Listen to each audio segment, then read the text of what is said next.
Welcome to my channel. 2012 Costa Concordia. A big thank you to my viewer who suggested today's content.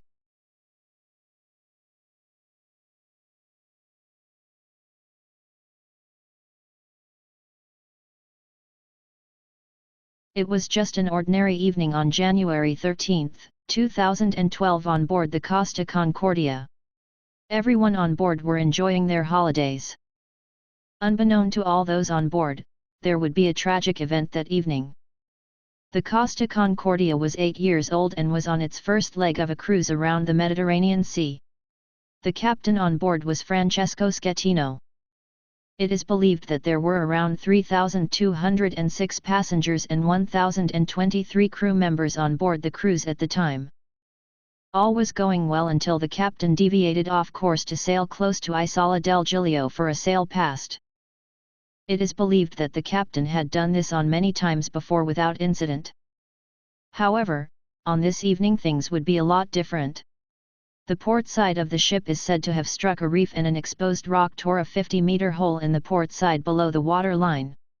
It wasn't long after this had happened that the engine room contacted the ship's captain to report what had happened. It is believed at the time, the captain had turned off the alarm system for the computer's navigation system, and was now navigating by sight, as he believed he knew the area well enough.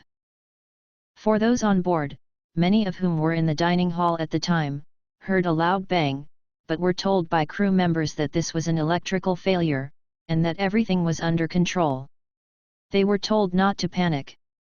However, there was panic on board as dishes came crashing to the floor and the ship began listing. However, even now, the passengers were not instructed to put on life jackets. They would only be told this much later as things got worse. It is believed at the time, crew members were unaware of what was going on. One passenger reported after passengers were eventually told to report to their muster station, that crew members still told them that the problem had been solved, and to return back to their cabins. It is said that due to the listing of the ship, this caused some problems when launching some of the lifeboats. It is believed that the Italian port officials were only told of the incident at 22:12, and it wasn't until 22:26 that the captain finally reported to the harbor master that the ship was taking on water, nearly an hour after the impact. It was only now that the order was given to evacuate the ship. For those passengers on board, they knew things were getting bad as the ship continued to list, and some of these passengers decided to jump into the water and swim to shore to save themselves.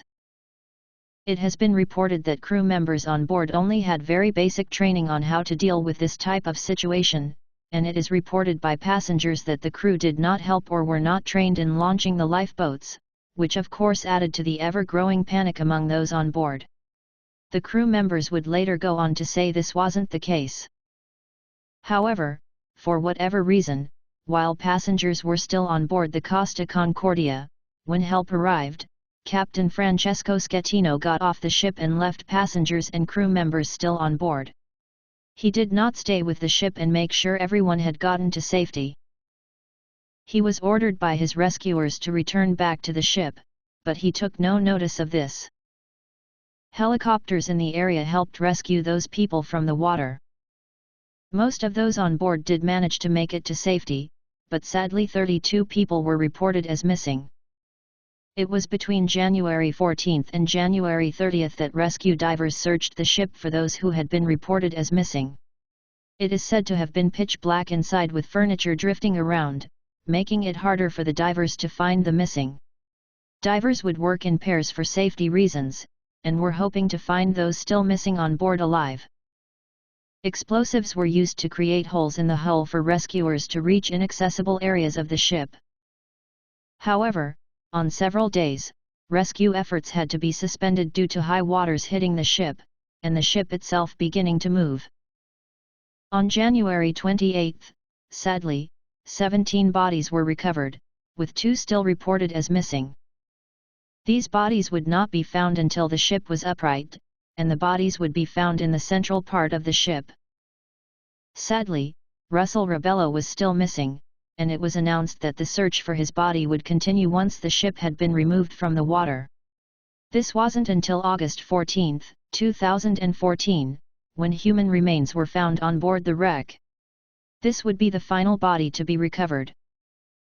During the investigation, Captain Francesco Schettino was blamed for leaving the ship while it is believed that around 300 people were still left on board.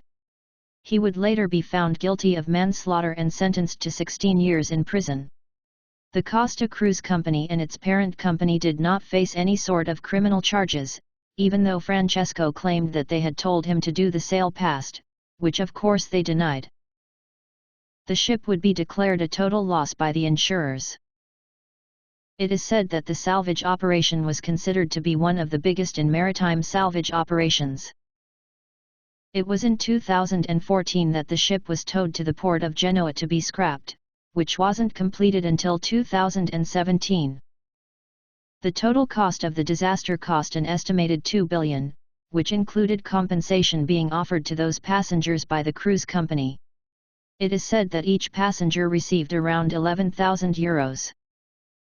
It is still unclear why the captain decided to deviate from his current route that night, or why he decided to navigate the area by sight only. If he hadn't done this, then this disaster could have been avoided and 32 people would still be alive.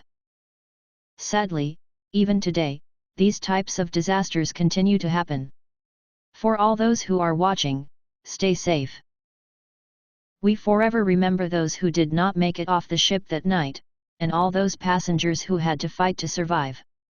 May you never be forgotten. Thank you for watching. Please subscribe to my channel to view other content.